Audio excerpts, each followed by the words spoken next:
All right, so there are some updates that I think are worthwhile, so I figured might as well make a video here for you guys. It will be pretty short and straightforward. Let's go ahead and get into it. So looking at it, it does seem like we are going to get some good props on some fantasy points, and I'll touch on that here at the end. We'll go through and try to find kind of the normal props that we can bet on for you guys, but it does seem like there's a big edge in the fantasy score, and there's kind of a stack that you can do that I think is unique, and you can also kind of hedge the stack in a way as well. So the first leg of the bet of the day hit with Brook Lopez really just smashing, but we also have this one, and I don't know if it's going to be live by the time this video is up. There's 25 minutes before game lock, but as it sits right now, we did see the line drop slightly to -135 across the board. So it is still favored, but it did drop a little bit across the board. So not as strong. Now, NHL wise, this is probably the best bet that we're getting, -140 right now. So one that you could have placed as well. But once again, that is just kind of the pluses and minuses of making a bet early on in the day, especially for something like NHL based off of the line, like purely pretty much, is that it can adjust in a positive way or in a negative way. It's slightly adjusted in a negative way, not too bad. It should still be a prop that can hit. So now let's go ahead and get into the NBA props for today. And so if we look at the best over bets that we're getting, we can see Jordan Poole is kind of a standout bet for rebounds and assists. Now that is kind of interesting to me. The average sportsbook line has it set at 8.5. We can see it's favored at -135. Good number there. And we can see he's currently projected to get 10.04. And so the interesting thing to me about this one specifically is that, if we look at the stats with Wiggins and with Curry off the court, Poole only averages 2.7 rebounds per 36 and about 5.7 assists. So if you do the math on that, that's only about 7.6 total there. And so I'm assuming it's going to be a matchup based thing. So it is. A slight bump in his average minutes as well. That's going to help as well. But we can see a slight bump given the matchup, and also Rudy Gobert's out, so that could maybe be a thing where, maybe with less rim protection, and Rudy Gobert has not been ruled out. He's currently questionable with an illness, I believe, and that kind of happens on Sundays. That's a tough part about Sunday and the NBA DFS. It seems like there's a lot of random late players being ruled out, so I'm kind of expecting Gobert to be out, and I would assume that just slightly helps someone out like Jordan Poole out. So, not a lock and load. I'd love to see the average be higher than that, but he is someone that can certainly get there. And if we look at his game log, 10 the previous game, 5, 8, 11. So it has been a little bit hit or miss there. I'm actually curious about the game line to see how that has adjusted now. A little bit tighter spread. Okay, so still a game that we could be attacking if Gobert sits. So from there, we got another one with Jamal Murray. Not a bad bet. Over 5.5 assists. We can see -135. That's a good number, projected to get 8.04. So a decent number there. We can see kind of across the board is favored to get over that just by looking at all the key metrics. But we can see it is like nothing is too elite. It's just a slightly more. And that could simply be due to, slight increase in minutes. So far from a lock and load, but, two decent bets to start the day for the over here. We look at De'Aaron Fox, kind of more of the same, but starting to get close. Paul George, same thing. Once again, Mike Conley. Someone in the comment section was kind of saying, passing on Mike Conley, and I would agree. I am probably just taking the wait and see on Mike Conley to see kind of what the minutes are like. Based off of his production with Memphis, Utah, it would suggest that he should be able to get the over though. And so from there, that's kind of it for the over bets that we could do. And I'll begin to the fantasy bets here shortly, guys. I like to go through the process. For me, that helps to both give content. I think it helps, you guys be able to better absorb the information. And also if there's a bet that you guys see that you like this one, I don't agree with. Okay. So looking at Dort under 2.5 assist, -144.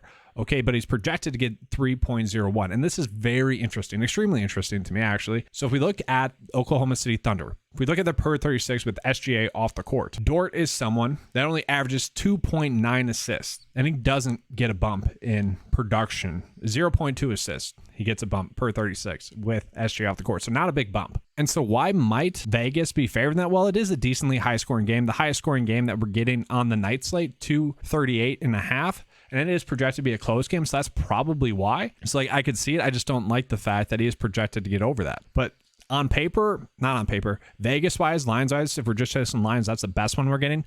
Now, this one, I also don't agree with. So Kyle Anderson would probably be the move. He'd probably be the over. And I do want to point out the simple fact that Jalen Noel currently questionable, and also Taurean Prince currently questionable. And hey, guys, if you're wondering about this lineup here, I do an NBA DFS video about 4 to 5 times a week on Occupy Fantasy YouTube channel. Make sure to check that out as well.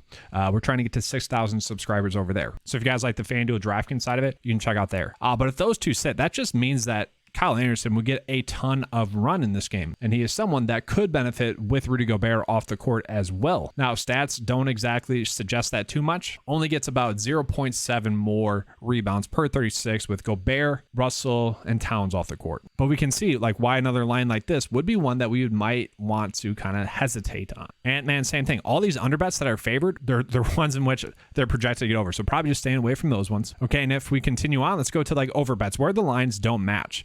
And so same thing. We have it as Darius Garland projected to get 22.5 points across the Sportsbooks. PrizePicks has it set at 21.5, projected to get about 21. So just to stay away there. Now here is one that correlates pretty well. Kawhi Leonard over points and assists. Far from a lock and load, minus 122 here, but that's minus 122 is at 29.5. Okay, so right here, Kawhi Leonard, that would be a kind of one bump in either a point or assist that we're getting. So probably would be closer to minus 140, maybe minus 145 if we were getting the right number there. And so I also like the fact that he is projected to get over that. Now, this is because lately his minutes haven't been restricted. You know, at the beginning of the season they were, so his average was down on the season. Now, if we times out his average based off of his projected minutes, we can see he'd get 29, gets a favorable matchup as well. So we can see on paper that this is a decent one. We are getting a decent edge there. But all these are pretty tight. I want to make that clear. All these are pretty tight. So here's another one. Donovan Mitchell over points and rebounds. We can see the average sportsbook line has it set at 30.5, where PrizePicks has it set at 29.5, projected to get 29.7. So another decent one, probably one that we don't feel like we need to lock and load. Damian Lillard, points and assists, projected to go off minus 120 on average. Average sportsbook line, you know, probably 46 on some, kind of favoring that as well. But that's all for those where they don't match up. Let's find another underbet. And so another one in which not exactly matching up, but you can see under is favored at minus 120, and that's at 4.5. PrizePicks has it set at 5 for assists.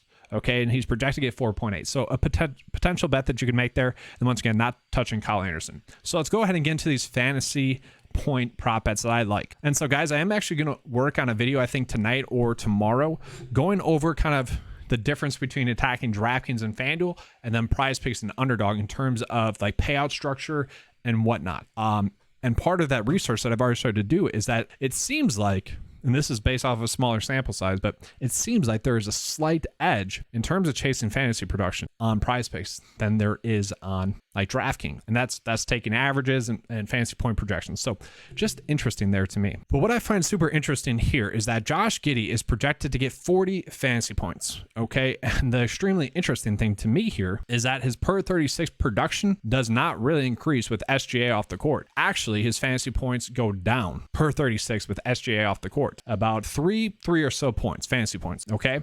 Everything is pretty much worse. He gets about 0.3 more steals and about 0.3 more blocks, but also gets more turnovers and more personal fouls. So this is a spot in which I think, you know, if Josh Giddey struggles, and we can see, hasn't even been able to get the over here either. And it does seem like it's directly because SGA is out. Now, it's also partially due to this game being an appealing game, 238.5, projected to be a close game as well. So that's part of it as well. But to me, it does seem like a situation in which, sure, can he get there? Yes. And this is where I'm saying we could potentially hedge this. But if he doesn't get there, like the more likely players to go off are going to be Dort, who per 36 fantasy production with SGA off the court is around 36 fantasy points. Huge. That's a big bump there. Okay. Averages 23.5 points per 36 and about 5.2 rebounds and about 2.9 assists and about a steal. Okay. So we can see that's going to be good for Dort. So he gets an increase in 7.5% usage and about 8 fantasy points per 36, a bump with SGA off the court. So this is huge right there. And so with that, like Jalen Williams, okay, this is far from a lock and load, but not terrible. He also sees a bump in fantasy projection or fantasy points per 36, about 3.6 fantasy points per 36 bump.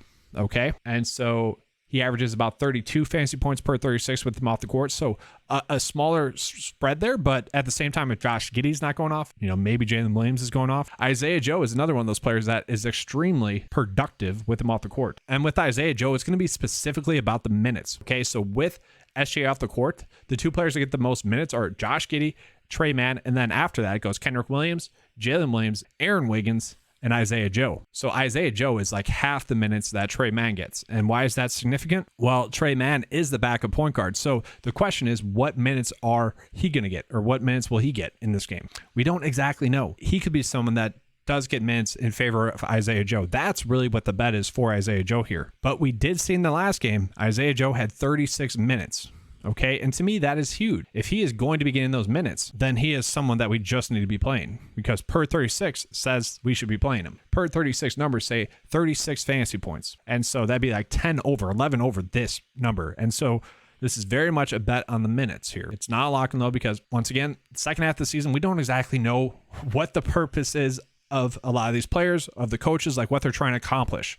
Are they trying to get good looks at players, spread out the minutes? Or are they trying to win games? Like, we don't exactly know what their approach is. And it can differ from game to game. But we did see that SGA was out the last game, and so he's out again today. And it was directly Isaiah Joe getting the minutes. So we're going to assume it's going to be Isaiah Joe. And then lastly, Kenrich Williams as well. He is someone that, like I said, third most minutes with SGA off the court, averages about 33 fantasy points per 36. Not going to get that many minutes. But he is someone that we can see, has been over the last two games since the All-Star break. That's encouraging. And if we look at his minutes, 28 and 28, like if we knew we were getting 28 or even 31 minutes out of Kenrich Williams, yeah, we'd be going in on this pretty heavily. Like 20 fantasy points is not a lot. So like we could see a path in which we do that. So to me, the stack would be kind of doing the over fantasy points for all the OKC Thunder players that I mentioned, and then doing under for Josh Giddey, and then really pairing it with any other fantasy points prop bet that you like. Now, I still really like Jakob Poeltl. I don't really get why he's priced this way. He does get a difficult matchup with Cleveland. Okay, that is very clear. And I'm kind of assuming that's why.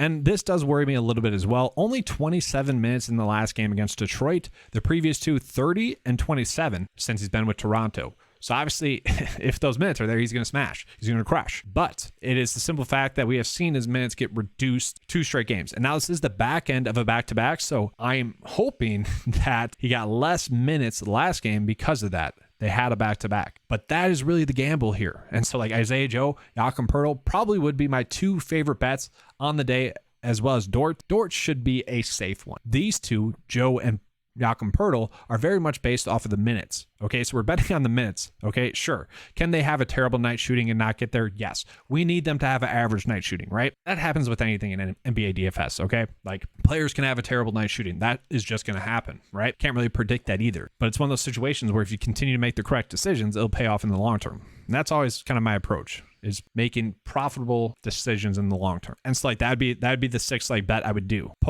Jakob Poeltl over, Josh Giddey under, Dort over. Kenrich Williams is where it gets tight, over. Isaiah Joe over, Jalen Williams over. That's also a very close one. Maybe don't have to make that one if you don't want to. Now, I do also want to mention like kind of a thought process here. And did they take him down? Oh, no. Kevon Looney, guys. Kevon Looney has been really, doing extremely well recently. And so Draymond Green currently questionable as well. So that's huge. And so if Draymond were to sit, and guys, I'm going to pull up the prop board as well just to reconfirm these ones at the end. But I just kind of want to go through this with the PrizePicks board here. If Draymond sits, that's going to be a lot of players out for Golden State. And they're already pretty banged up. And it is Sunday, so like I'm kind of expecting him to sit. So with that, if like Wiggins, Curry are out, obviously Wiseman's not there, I kind of expect Looney to get a decent amount of run.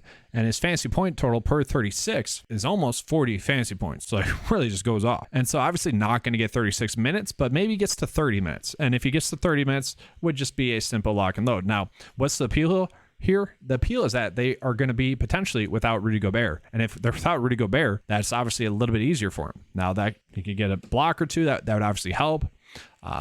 We're really just banking on the rebounds being there as well. So I'm actually kind of curious, are the rebounds props up? Because let's just look at it. Blocks, let's see here. It does average 1.4 blocks per 36. Once again, per 36 numbers. Kind of difficult sometimes there. 10.5 rebounds. Okay, that's probably about right.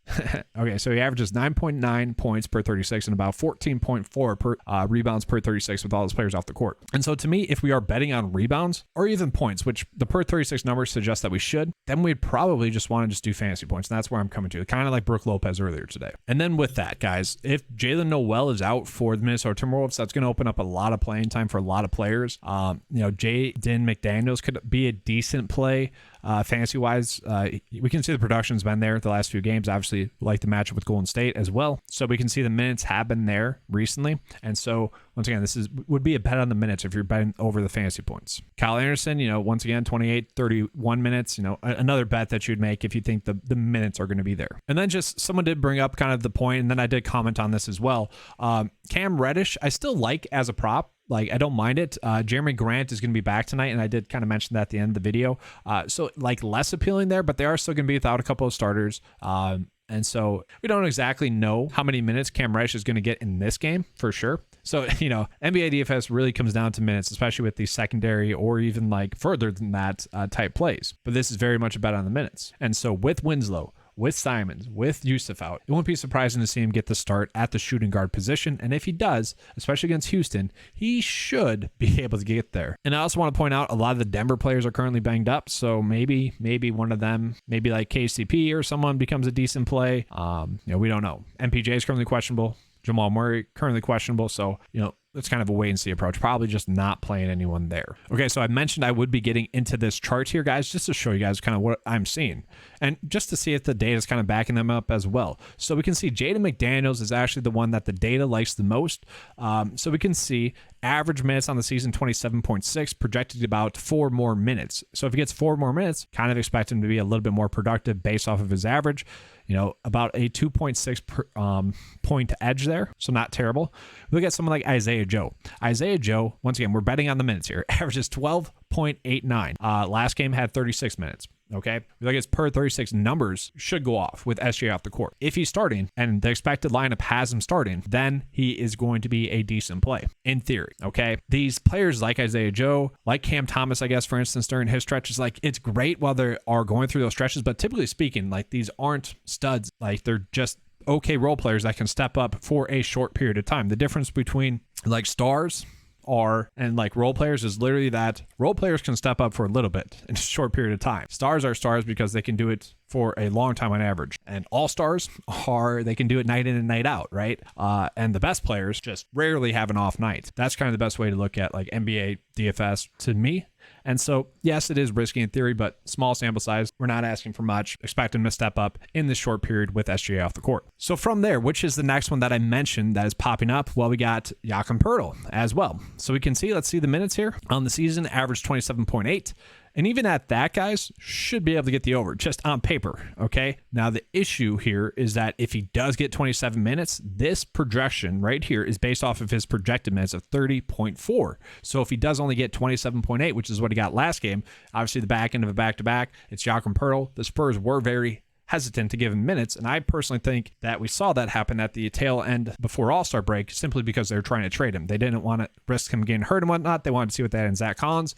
That's kind of how I read into it, but if he does only get 27 minutes, I guess it wouldn't be shocking to see him get the under. From there, not exactly any of those players really popping up too much that I mentioned, but once again, this is kind of why I want to figure out a solid way to pull in per 36 numbers, and that just might be something that I include on the sheet for like a morning update. Obviously, then the refresh time is a little bit slower because there's a lot more manual data going into it, but I think it'd be useful, especially in situations like this. Okay, so we kind of get the gist of it, and let me just sort by the opposite of that. And I haven't really but like, look at it, Josh Giddey here. Okay, and so this is where I'm saying like we could potentially hedge it, okay? So if you want to hedge it, maybe do Jakob Poeltl over points. If you guys like that one, that's up to you guys. And then you could do Josh Giddey over points, and maybe just do 1 unit on that and then 1 unit on the 6-leg bet that I mentioned. I don't think that's a terrible idea.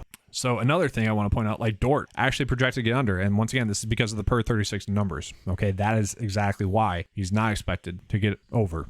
Is because we don't have those per 36 numbers with SJ off the court. So just some things that I thought were worth mentioning. Now, guys, I rarely give out bets that are 6-leg bets. And I very much say make a 2-leg bet. If you're trying to make a profit, like make a 2-leg bet. And I mentioned that in that video that I did. And here we go, guys. This is my video on Occupy Fantasy. Check that out. Make sure to get them a subscribe as well. Trying to get to 5.6, and you can see there I am. Boom. But I wanted to point out this video right here, guys. Like just check this one out, okay?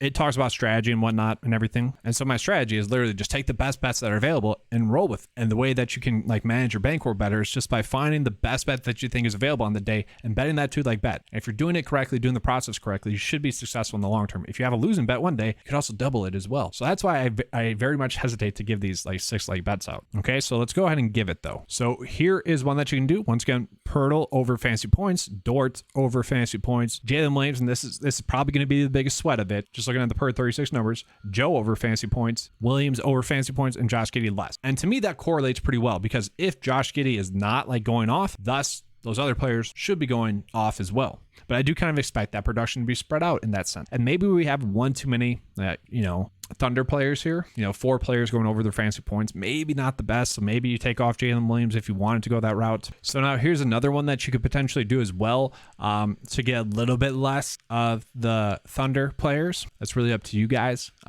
But obviously this would be favoring a little bit more with Rudy Gobert out. That's how that correlates, like Jaden McDaniels, slight bump, and then Kevon Looney, slight bump as well. And then once again, the way that you would hedge that bet is by doing Josh Giddey over fantasy points, and then whichever other fantasy point prop that you like, or any other prop that you like, go ahead and make that bet as well. But I do want to just emphasize this. Like I'm going to be making that bet.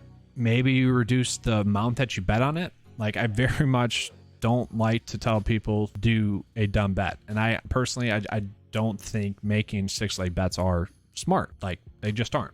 Okay, so just be very careful with that. It's very much a trap. You can make one 6-leg bet one night, maybe it goes well, maybe it doesn't, and then you can find yourself just making way too many and thus seeing your bankroll just plummet. Okay, so I just want to echo that. All right, thanks for watching, guys. It's Having Slate, and as always, good luck.